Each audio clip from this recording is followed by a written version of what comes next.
Joining me on the phone with right now is Tim Legler, ESPN NBA analyst. Tim, how you doing today? I'm doing very well. How about you? Pretty good. So, looking ahead to this Cavs-Knicks game tonight, you got two teams. You know, when this schedule came out before the season, you kind of licked your chops a little bit at this game because you realized, you wanted to see how the Knicks compete against the best teams in the NBA. You want to see how they can hold up. They're 12-9 right now in the season. They're on a 4-game winning streak. What has gotten them on this 4-game winning streak? Well, I think it's just continuity of playing with each other. I think that's a big part of it. You had major changes to your team, not just from a personnel standpoint, but also you have a new coaching staff.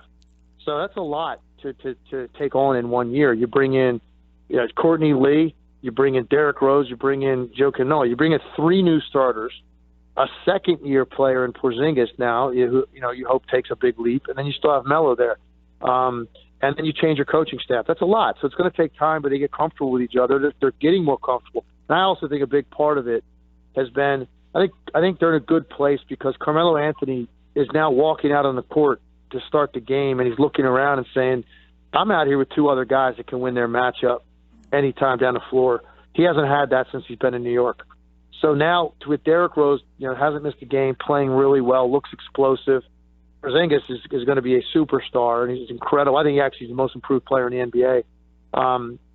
Carmelo, I think, just feels better about his prospects on a given night, and that makes the energy better. The bench has been into it. Winning breeds a lot of positive things in the NBA because it's such a long year, and anytime you get on a little bit of a streak, the morale's picked up. They're getting that right now. They've won 7 out of 10. They're climbing. I think that they now can legitimately be thrown into that mix of who's after Cleveland. Toronto probably deserves to be called the second-best team, what they did a year ago, and they're still there now. So give them the benefit of the doubt. After that, Boston, New York, Chicago, Charlotte, Detroit I think will be in that mix. You could throw them all in a big pot, pick out a name, and on a given day, that could be the third-best team in the Eastern Conference. And the Knicks now are playing on a level that they deserve to be included in that conversation. How much credit needs to be given to Jeff Hornacek in his first year handling all these pieces that were kind of just thrown on a board for him, having to create a puzzle out of nothing almost? Yeah, it's tough, and you also have this shadow of Phil Jackson kind of lurking in what he wants to do, and he's the former coach that's now GM, and not only a former coach, the greatest NBA coach winning-wise we've ever seen. He's kind of looking, and he's got input, so that's tough on a coach like Hornacek. Personnel-wise, Melo's not the easiest guy in the world to coach, so he's had some challenges, and I think getting off to such a slow start when the expectations were pretty high, the way he's handled that, and in a New York media market, that's not easy. So give Hornacek a lot of credit because when he got hired, a lot of people were screaming, why? That makes no sense. Where did that come from? He doesn't have the personality to deal with this kind of market and pressure. And Melo, who needs, I think, someone to really kind of rein him in. Everybody questioned that. And, right now they're winning. So let's sit back and enjoy this and watch this team hopefully continue to grow and get better. And it's great for us as analysts because it's better for all of us when the Knicks are good. They're playing the Cavaliers tonight on ESPN. And you have a Cavs team. They're only 6-4 in their last 10 games, Tim. We know LeBron James is an amazing player. He's the best player on the planet. But it seems like they go through these lulls every season when he's on the Cavs. It just seems like there's always that point in the year where they kind of get slowed up. And, maybe is that a chemistry issue? Is that maybe something where the guys are tired or it's just a slump? It's boredom and complacency. I played 10 years in the NBA, and I was on some really good teams. I was on some really bad teams. So it's an 82-game grind over 6 months. And when you're a team like Cleveland, I don't genuinely believe they feel any pressure from anyone in the Eastern Conference. I don't think they feel pushed. I don't think they think there's any possible way they don't end up with the number 1 seed. So as a result, you're going to have stretches in the season when, you don't bring your best effort defensively. And when you don't do that, knowing that, guess what? Every night you step into an arena on the road, that's a marquee night for that city. That's going to be sold out. You're going to get the best they have. It's a lot like what the Warriors bring to the table when they walk into a building. So if you are a little bit flat or bored or complacent or not feeling anybody pushing you or breathing down your neck and you're a little bit flat, well, then you're getting the best most hyped energy on the other side, you're going to lose some games that you don't expect them to, and that's all that is. The other night they were in trouble in Toronto. They turned it on in the second half. They shut them down in the third quarter. Order restored. Instead of being in second place when they woke up the next morning, they have a 2-game lead. So they're able to do it when they need to, and they're also going to have some 8 and 10 game winning streaks at some point this year.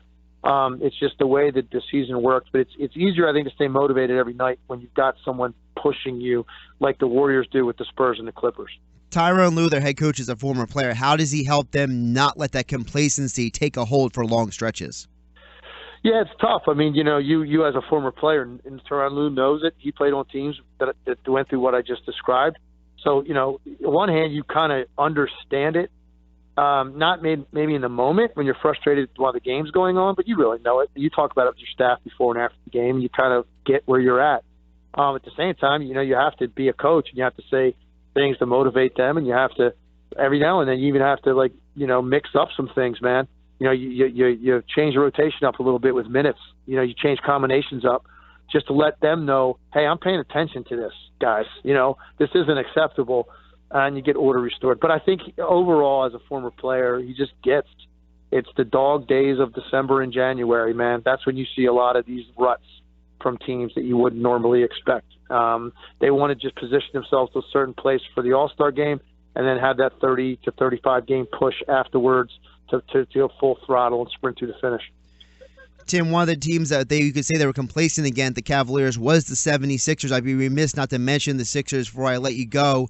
There's a lot of conversation around this area about Brett Brown. Yeah, they have 4 wins on the year, but we're looking at this team, and you have to wonder with some of the late-game decisions, with some of the ways they're handling the rotations at times, should Brett Brown be questioned as the basketball coach of this team? Look, I get why people raise those questions. I've watched them play enough. I understand where that's coming from, but I also feel like it's really difficult to give a full assessment of a head coach when you have given him this many restrictions on his ability to do what he wants to do with his roster. And what I mean by that, not just minutes restrictions on right now his best player, Joel Embiid, and Okafor, who's had that all season long. You also have a situation where the number 1 pick in the draft and the guy that really, you expect to be, if not your franchise player, your co-franchise player, and Ben Simmons hasn't even taken the court yet. And so when you don't have your full arsenal, and even the guys you do have that are playing aren't allowed to play for key stretches, because look, you can have Joel Embiid on the court the last 4 minutes, but what about the 5-minute stretch that he was forced to sit when an 8-point lead disappeared?